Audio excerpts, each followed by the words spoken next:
In the world of urban place management, the word resilience is perhaps overused, but it's hard to think of a more fitting term when we reflect on all that's happened in 2020. Urban cores have always been the physical and spiritual souls of major cities, and Atlanta's downtown is no exception. I'm deeply proud of the way the CAP team responded this year in the face of COVID-19 in a very, very short period of time. We helped to protect the vulnerable, supported our healthcare workers, curated an ambitious series of topical webinars, and kept working to advance all the other stuff that we normally do. Here with a closer look at some of our most visible accomplishments of the last year is our very own Wilma Sothern. Take it away, Wilma.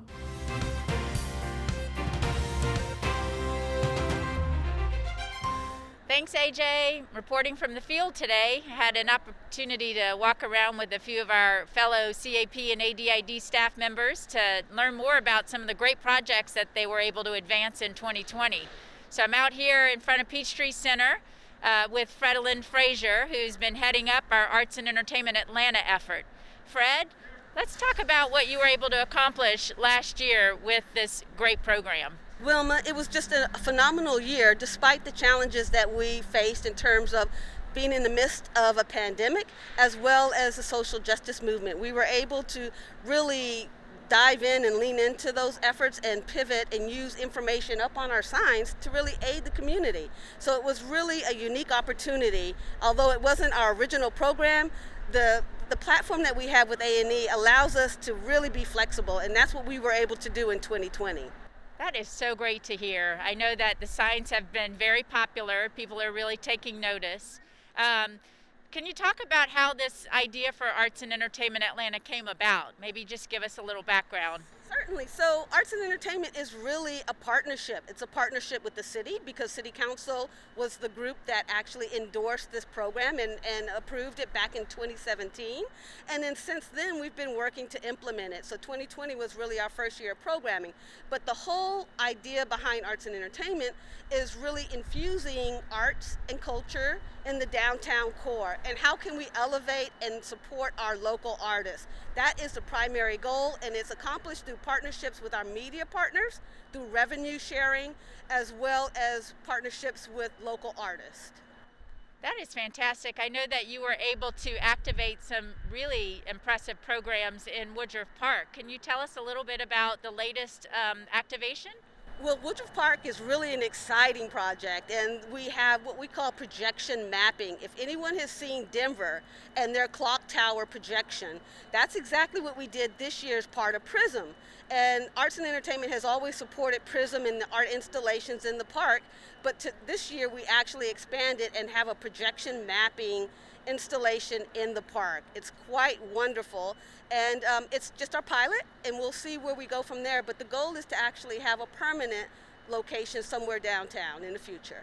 Fantastic. That is very exciting to hear. How many sites do you currently have activated with signs at this point? Well, in 2020, we were able to activate 6 locations. We already had 2. So right now, as we stand here today, we have 8 locations activated. Oh, that sounds so very exciting. We cannot wait to see what you have in store for us in the coming year. Any last comments you'd like to share? Well, we are really looking forward to 2021 and supporting and elevating art downtown and supporting our local artists. That is our primary goal, and we look forward to elevating them in 2021.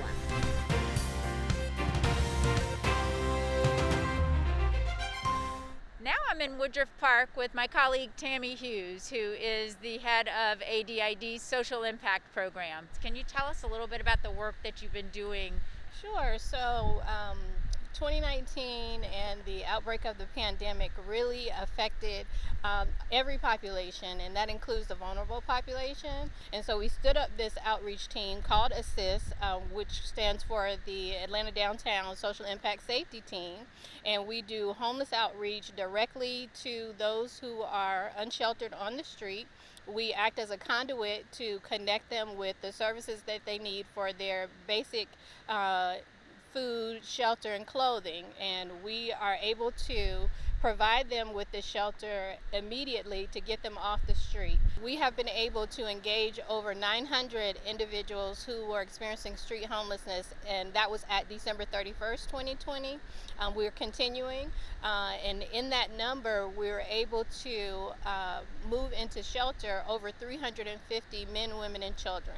What do you have to say to the community? I mean, we often get calls from people who want to know, what can I do to help, or how can I assist the assist team?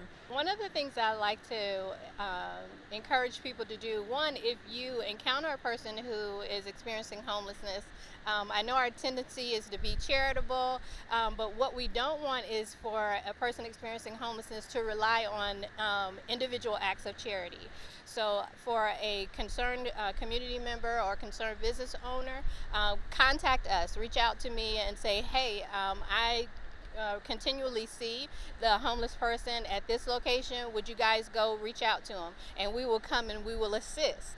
We'll also do everything that we can do to interrupt the homelessness, because that's probably the most charitable thing that can be done, not a one-off effort, though I understand why people do that, but we can do more together. So my advice is always give us a call and find out how you can join a collaborative effort as opposed to an individual effort. Thank you so much for your time today, Tammy, and congratulations on the success you've had with your program.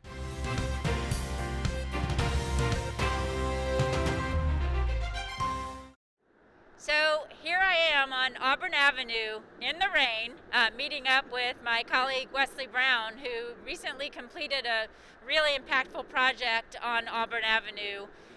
We're standing here in front of a mural that is part of a broader effort that Wesley's going to tell us about. Wesley?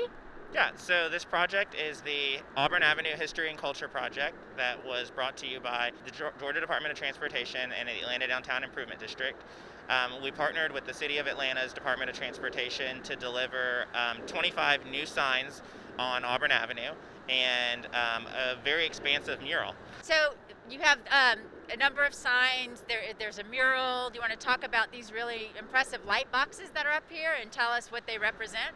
Yeah, so the mural behind us is a series of imagery that occurred on Auburn Avenue, scenes that occurred on Auburn Avenue over time, and the light boxes overhead highlight the names of institutions, and we've got a couple newspapers, churches, banks, the foundation, the building blocks of the industry that existed on Auburn Avenue. Fantastic. So tell me a little bit more about each of the components of the project. So there are two different sign types. There is the larger gateway sign, which actually spans about 25 feet into the air. There's 4 of those along the corridor, and then there are the 21 cultural signs that just give the history of institutions and people and activities that occurred historically on Auburn Avenue. Well, Wesley, that all sounds really great. Can you tell us what else is on the horizon for 2021? Yeah, we're really drilling into some of the project-specific elements of our master plan. The master plan was completed a couple of years ago, and now we're really focusing on looking at how we can get those projects done on a block-by-block basis. Every stakeholder and constituent, and the timing of projects is really critical in lining up funding and support.